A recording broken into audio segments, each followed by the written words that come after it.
Hello friends, welcome to English Crime Story YouTube channel.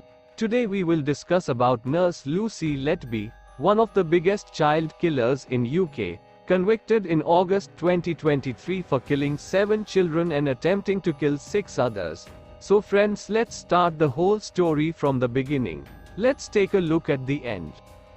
Lucy Letby begins her first shift as a student nurse at the neonatal unit at the Countess of Chester Hospital on June 1, 2010.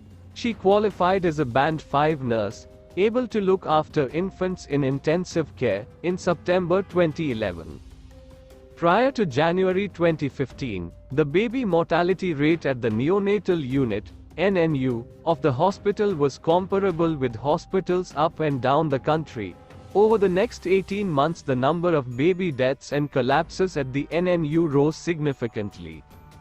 Count 1 murder baby A, one of twins, was born 9 weeks premature and there were concerns he may have a blood disorder, so he was admitted to the neonatal unit. He was otherwise in a healthy condition. However, Letby murdered him by surreptitiously administering air or another substance into his tiny body. Doctors who were called had never seen such skin discoloration on babies before. They would see it many more times over the next few months. Standard resuscitation techniques failed. Baby A died at 9 p.m. on June 8, 2015, just 90 minutes after Letby had started her night shift and took over care of the infant. Count 2 attempt murder. Letby attempted to murder baby B, baby A's twin sister. She collapsed 28 hours after the death of her brother. Experts told the jury she had been sabotaged, and that her airwaves may have been blocked or air may have been injected into her bloodstream. She survived. Count 3 murder. Letby murdered baby C on June 14, 2015. She was born 10 weeks premature. When he was born, he was deemed to be in a good condition, had not required resuscitation and was doing well until his sudden deterioration. The jury heard Letby had told one of her nurse colleagues, "He's going." Investigators later discovered Letby was the only nurse working that night who had also been on duty when baby A died and his twin baby B collapsed. Count 4 murder. Letby struck again on June 20, 2015, murdering baby D. She was a full-term baby, but she was taken to the neonatal unit because mum's waters had broken early. The infant, who was expected to recover, collapsed 3 times over a period of 2 hours during the early hours, with medics again noting unusual skin discoloration. Letby had again injected air into the baby's bloodstream, causing what experts described in court as a dangerous embolism which blocked their blood supply. Baby D collapsed for a 4th time 34 minutes later and died. Dr. Stephen Brary, head of the neonatal unit, reviewed the circumstances surrounding the case of child D, and the association of Letby to a number of collapses was identified. The jury heard. Count 5 murder. Next, the nurse murdered baby A, who died at 1:40 a.m. on August 4, 2015.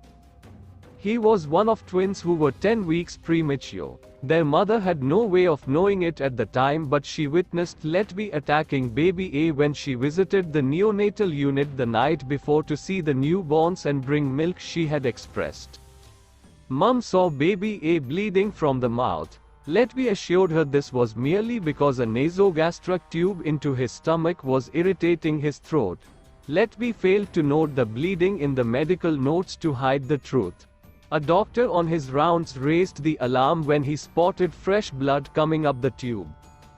His mother told the trial she heard horrendous crying. The infant collapsed around midnight and, again, all resuscitation attempts failed. He lost a quarter of his blood. A prosecution medical expert told the jury another air embolism and the bleeding caused by trauma from the forceful insertion of a rigid wire or a tube may have caused the sudden death. Letby blamed doctors for not acting sooner. Count 6 attempt murder. Baby E's twin brother baby F had some breathing difficulties from birth and he was prescribed a tiny dose of insulin for slightly raised blood sugar. Hours after his twin had died, baby F was prescribed bags of nutrients known as TPN to help his recovery. But Letby added synthetic insulin to 2 bags. One was hung by Letby during her shift and the next was administered by an unwitting colleague on the following shift, the jurors heard. If required, insulin is only ever properly administered by injection. Investigators believe Letby had taken insulin from the locked medicine cupboard on the unit and injected it into the TPN bags. Baby F crashed, but doctors intervened and he recovered. That night Letby went to her salsa class with a friend. During her trial, Letby, when asked about the twins, said the neonatal unit had problems with raw sewage coming out of some of the sinks. She said it was a potentially unsafe environment if the unit is dirty and staff are unable to wash their hands properly. Letby had adopted a new method of attacking babies, using insulin as a weapon in the same way another nurse, Victorino Chua, had done in Stockport Stepping Hill Hospital. He was jailed a few months earlier, in May 2015, for murdering 2 patients and poisoning 20 others. Letby took a grim interest in grief-stricken parents of twins A and F, as she had with other families, searching them up on social media 6 times over the next few weeks, including once on Christmas Day. 3 months after their deaths, the twins' parents brought a hamper and a thank you card into the unit. Police found pictures of the card on Letby's phone after her arrest. Counts 7, 8 and 9 attempted murder charges. Letby was found guilty of attempting to murder baby G twice, and not guilty of a 3rd charge of attempted murder. Baby G was born 14 weeks premature and weighed just over 1 pound after she was transferred to the Countess of Chester from another hospital on August 13, 2015, some 3 months after she was born. She had been very poorly, but her family and nursing staff celebrated with cake and a banner marking her first 100 days of life. Experts told the trial baby G was given excessive milk and also probably air via her tube on September 7, 2015, to hurt her. She was found guilty on this count. 2 more almost identical incidents happened to her on September 21. Letby was found guilty of 1 count in relation to this date, and not guilty of a second. On the final occasion, Letby discovered baby G's monitor had been switched off. Letby looked up baby G's mother on social media after her shift. The baby recovered but has been left severely disabled. Counts 10 and 11 attempted murder charges. Baby H was born 5 weeks premature. Letby was accused of trying to kill the infant twice, on September 26 and 27. The jury found her not guilty of count 10, attempted murder, and could not reach a verdict on count 11, of the same allegation. Investigation of her case was complicated because of what the jury heard was suboptimal care of baby H, including an unacceptable delay when she was intubated for ventilation, 1 needle which was not removed as it should have been, and a second drain inserted into her chest which may have been interfering with structures in her chest. But prosecution experts said these were not causative of her 2 collapses and found no obvious explanations for the collapses. The prosecution said Letby was there on both occasions and argued it was no coincidence baby H made a recovery when she moved to another hospital. It was alleged Letby falsified records to make it appear as though there were problems. She denied sabotaging the drains or falsifying records. Count 12 murder. Letby struck again on October 23, 2015, when she murdered baby I at the 4th attempt. She was born 13 weeks premature and was considered to be doing well even though she was so small. Then she was transferred to the Countess of Chester into the clutches of Letby. She suddenly became very sick. Experts admitted it was a complicated case, but they concluded air was pumped into the baby's system on each occasion, prompting the infant to scream before she died. On one occasion a monitor was tampered with. A post-mortem revealed she had suffered brain damage caused by the 4 attempts on her young life. Letby was on duty for each collapse which required resuscitation. The final event in the middle of the night caused her death. Letby told the jury she did nothing to harm baby I and denied force-feeding her. The baby's devastated mother bathed her dead infant and later told police that Letby came into the room and was smiling and kept going on about how she was present at baby I's first bath and how much she had loved it. During her evidence, Letby denied getting a thrill from watching the despair in front of her, or from taking a photo of a sympathy card she sent to baby I's parents. The picture was still on her phone when police seized it. Note: pic of sympathy card on PAETC. Consultants first raised their concerns with the Executive Director of Nursing in October 2015, Dr. Ravi Jairam told the jury. Count 13 attempt murder charge. Letby was accused of trying to murder baby J on November 27, 2015. The jury could not reach a verdict on this charge. She was born 8 weeks premature and had genuine problems. She required bowel surgery but was recovering well. Around that time, Letby was complaining to colleagues about looking after babies who merely needed help with their feeding. It appears she wanted something more stimulating. Baby J had a fit and prosecutors said the sudden death had parallels with other collapses in the unit. One expert suggested she may have been smothered.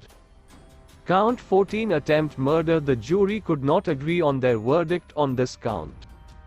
During the trial, the prosecution claimed that Letby was interrupted by a suspicious doctor when she was trying to kill baby K on February 17, 2016. She was born 15 weeks premature. A consultant concerned at the rate of unexplained deaths, Dr. Ravi Jairam, saw the infant's designated nurse wasn't with the infant. Instead, Letby was standing over her incubator. The doctor was alarmed the nurse hadn't called for help and wasn't intervening even though the monitor showed baby K's oxygen levels were falling dangerously. She's just started deteriorating now, Letby was said to have told the doctor. He noticed the infant's breathing tube had been dislodged and an automatic alarm which should have sounded had been paused. Experts agreed the tube had been dislodged deliberately. Baby K died 3 days later, but the death was not linked to the attack. Consultants flagged their concerns a second time with the medical director and the director of nursing in February 2016, according to Dr. Jairam. By April 2016, Letby was told she could no longer work on night shifts as concern grew among the consultants, the jury heard. Count 15, baby L, and 16, baby M, attempted murder. Letby tried to kill twin boys, baby L and baby M, on April 9, 2016. They were born 7 weeks premature. The firstborn, baby L, was treated for low blood sugar. Letby tried to kill him with insulin, as she had done with baby F, curiously part of another set of twins. A blood test revealed he had been administered synthetic insulin, which he had not been prescribed. But having failed to kill baby A, the jury was told Letby upped the dose and even volunteered to work an extra shift so she could finish off her task this time. Medical experts agreed baby L was poisoned intravenously via a liquid feed. His twin baby M was born in a good condition even though he was small, but his heart rate inexplicably dropped. He had to be resuscitated but collapsed a second time. Medical experts said air introduced into his system or a blocked airway were the most likely causes. Afterwards, Letby celebrated a winning bet placed on the Grand National. She texted a pal, "Work has been shite but I've just won £135 on the Grand National. Horse emoji." She also invited pals to a housewarming party. After moving into her new home in Chester, she told pals on a WhatsApp group, "Got Magnum Prosecco and vodka, whoop. No disco ball but sure we can manage." Counts 17, 18 and 19 attempt murder. Letby was accused of trying to murder baby N 3 times in June 2016. She was found guilty on count 17, but jurors could not reach a verdict on counts 18 and 19. Baby N was born 6 weeks premature, but his health was said to be excellent. The infant had mild hemophilia and Letby used this as cover to attack him, the jurors were told, because if she caused him to bleed, this could be dismissed as part of his condition. Baby N was seen to be crying and screaming following the first attack, which she was convicted of, which the experts said was down to the pain of an inflicted injury. 12 days later, Letby was accused of trying to kill him twice more in quick succession. Jurors could not reach verdicts on these counts. A doctor noticed swelling and blood in his throat. The experts blamed trauma potentially caused by thrusting of a line into the back of his throat. Letby treated herself to a holiday in Ibiza with 2 friends. Before her return to work, she texted a pal, "Probably be back in with a bang lol." She denied in court she was planning to do something dramatic, insisting it was because she would be returning on a busy shift. Count 20, Baby O, and 21, Baby P murder. During her first shift back after her sunshine break, Letby murdered 2 of 3 triplets, also in June 2016. They were born 7 weeks premature but were doing well. Baby O's death shocked medics. One doctor recalled a remarkable deterioration. A post-mortem examination revealed fresh blood in his tummy and damage to his liver. Prosecution experts blamed another intravenous air embolism together with trauma inflicted on the liver. The next day she murdered his brother, Baby P. During the morning he crashed and medics struggled to stabilize him. A decision was made to transfer him to a specialist hospital. A doctor who was optimistic about his chances heard Letby say, "He's not leaving here alive, is he?" She was right. He died at the Countess of Chester at 4 p.m. Prosecution experts pointed to the injection of air into his system. Letby searched the family name on the first anniversary of the boys' deaths. Count 22, attempt murder. Jurors could not reach a verdict on this count. The day after Baby P's death, Letby was accused of trying to kill Baby Q, who was born 8 weeks premature, on June 25, 2016. Experts again blamed the injection of air. He was transferred to another hospital and recovered. Letby worked 3 more shifts the following week but was then placed on clerical duties at the hospital's Risk and Patient Safety Office in July 2016. She never returned to work in the neonatal unit. Letby launched a grievance procedure against the hospital in September 2016. The grievance was upheld. Despite widespread concern at the hospital, it was almost a year before police were called in. The chief executive of the Countess of Chester Hospital wrote to the chief constable of Cheshire Police in early May 2017 and an investigation began. Letby continued to work at the hospital in an office until she was first arrested at a 3-bedroom property in Westbourne Road, Chester, at 6 a.m. on July 3, 2018. 2 teddy bears were positioned on an unmade double bed while among items on the floor were a red suitcase, a large burgundy handbag and a small black handbag. Letby was re-arrested at her parents' home on June 10, 2019, and November 11, 2020. Letby was charged on November 11, 2020. The nurse went on trial at Manchester Crown Court on October 4, 2022. 7 months into her trial, Letby went into the witness box on May 2, 2023, to deny the allegations against her. On August 18, 2023, Lucy Letby was found guilty of 7 counts of murder and 7 counts of attempted murder in relation to 6 babies. The 21st of August, Sunday, Lucy Letby was sentenced to life in prison. The judge described Lucy Letby's crimes as heinous and brutal, but Lucy Letby was not present at the time of the sentencing. Finally, thank you for watching the video till the end, and if you are new to our channel then make sure to subscribe the channel.